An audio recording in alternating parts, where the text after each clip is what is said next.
Assalamualaikum warahmatullahi wabarakatuh. Kami dari kelompok 5 mahasiswa agribisnis program Magister Universitas Gorontalo, Desa Huludo Tamo, yaitu di kawasan pertanian terpadu. Kami di sini dalam rangka pembuatan YouTube mengenai sumber daya alam, yaitu yang kami bahas ini yaitu tentang biogas. Kita tahu bahwa populasi ternak sapi di Provinsi Gorontalo mengalami peningkatan dan perkembangan dengan adanya program dari pemerintah, seperti program pemerintah yaitu dalam peningkatan populasi seperti adanya kegiatan perbibitan ternak, penguatan sapi betina bunting, terus kegiatan pengembangan pertanian terpadu, yaitu bisa dibayangkan misalnya suatu perusahaan peternakan yang besar atau dikatakan dengan jumlah populasi yang sebesar untuk Provinsi Gorontalo, di mana jumlah populasi sapi potongnya yaitu sejumlah 183.868 ekor, dan rata-rata produksi kotorannya sebanyak 20 sampai 29 ekor per hari. Baiklah teman-teman, tadi sudah dijelaskan secara singkat oleh Ibu Fahmi Jakaria bagaimana dengan biogas dan ternak sapi itu sendiri. Baiklah, saat ini saya akan menjelaskan mengenai instalasi biodigesternya. Di belakang saya ini sudah ada instalasi biodigester di kelompok Mumbungi yang sudah dibangun dari bulan Agustus kemarin.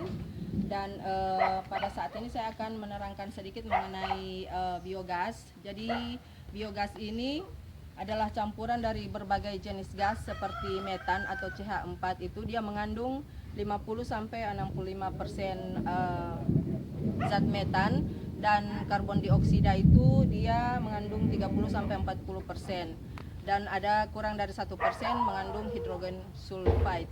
Jadi manfaat biogas di kelompok ini selain digunakan untuk memasak, juga digunakan untuk penerangan dan bahan bakar. Kemudian desain biodigester dapat kita lihat di belakang saya ini adalah model fixed dome atau instalasi biodigester yang bertekanan tinggi. Dia bentuknya kubah seperti ini, sehingga kita melihat bahwa space yang ada di sini, gas bermain di space yang kosong di kubah ini, sehingga tekanan gas yang bermain di sini itu akan menghasilkan gas yang keluar melalui pipa-pipa yang di belakang kita, dan melalui pipa ini akan disalurkan ke rumah penduduk untuk digunakan sebagai gas untuk memasak. Kemudian proses pembentukan biogas itu sendiri ada 3 tahapan. Yang pertama hidrolisis, itu pada tahap ini bakteri sangat dominan, berperan memutuskan rantai panjang karbohidrat kompleks, protein dan lipida menjadi senyawa rantai pendek. Kemudian yang kedua, tahap yang kedua itu adalah asetogenesis. Pada tahap ini bakteri mengubah senyawa rantai pendek hasil dari proses hidrolisis menjadi asam asetat, hidrogen dan karbon dioksida. Kemudian yang ketiga itu proses yang terakhir itu adalah metanogenesis. Bakteri metanogenik ini mendekomposisikan senyawa dengan berat molekul rendah menjadi senyawa dengan berat molekul tinggi. Sebagai contoh, bakteri menggunakan hidrogen, karbon dioksida, dan asam asetat untuk membentuk metana dan karbon dioksida. Dan gas metan inilah yang menghasilkan gas yang dipakai untuk memasak pada rumah penduduk tadi. Baiklah, demikian penjelasan singkat mengenai biodigester. Selanjutnya akan disampaikan mengenai pengolahan limbah, proses dari pembuangan limbah itu sendiri oleh Ibu Jahni Darmono Arfa. Tadi penjelasan tentang instalasi dari biogas itu sendiri. Sekarang kita masuk pada tahapan proses pembuatan produksi dari biogas. yaitu meliputi 3 tahap. Yang pertama tahap penampungan, di situ terjadi pengenceran, kemudian pengadukan, dan kemudian tahapan kedua yaitu pemrosesan, kemudian tahapan ketiga yaitu pengambilan limbah dari biogas. Nah, yang pertama yaitu tahapan pertama penampungan untuk kotoran ternak itu sendiri.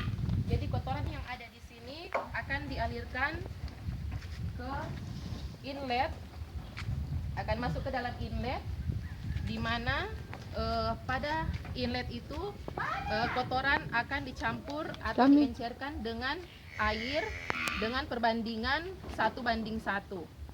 Kemudian dari inlet ini usahakan kita usahakan pada saat kotoran masuk ke dalam, kita pisahkan dari, jangan sampai ada bahan-bahan lain yang masuk seperti kayu, yang akan nanti seperti kayu, logam, atau bahan lainnya yang nantinya akan mengganggu proses produksi dari biogas itu sendiri. Nah, inilah tempat atau inlet di mana kotoran atau bahan baku dari ternak sapi yang sudah tercampur dengan air akan masuk ke sini.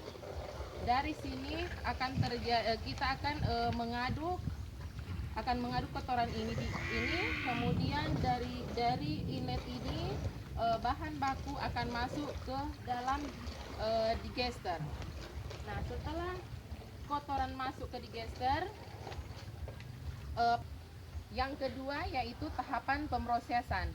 Pada saat pengisian pertama kali kotoran atau bahan baku dari biogas ini di dalam digester, usahakan sampai terisi penuh.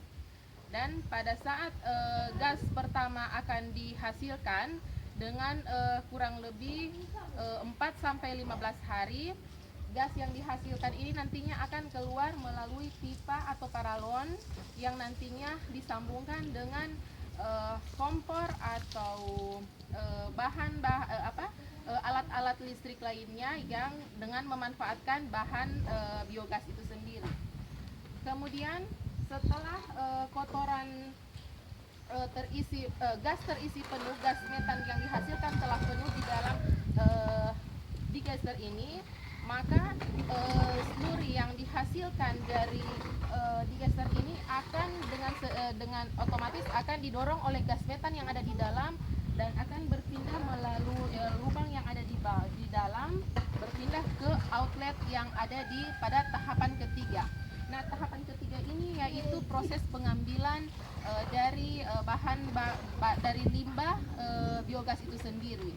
Nah, setelah proses dari digester akan dihasilkan slurry atau limbah itu, dan kemudian disinilah tahapan terakhir dari kotoran atau limbah biogas itu yang nantinya akan dimanfaatkan atau dapat dimanfaatkan sebagai kompos atau pupuk organik untuk pertanian dan tanaman lainnya.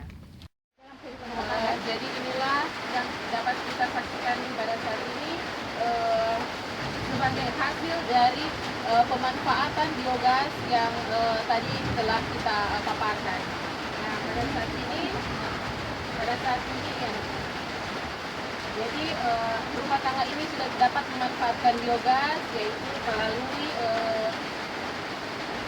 alat masak atau Bapak Ibu,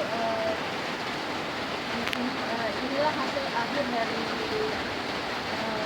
pemanfaatan biogas yang telah kita paparkan tadi, di mana mesinnya adalah dapat dipakai sebagai sumber energi, untuk bahan bakar kompos sebagai pengganti gas dan minyak tanah. Sehingga sebenarnya di mana ini bisa diperoleh manfaat dan dampak dari adanya kegiatan pembuatan biogas.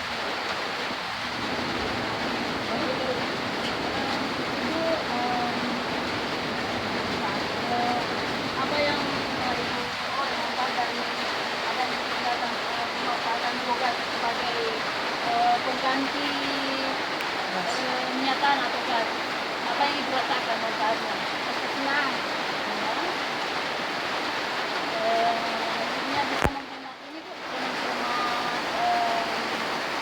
biaya bahan bakar, biaya pembelian gas dan minyak tanah. Baiklah Bapak Ibu, inilah akhir dari presentasi kita pada siang hari ini. Kami dari kelompok 5 mengucapkan terima kasih.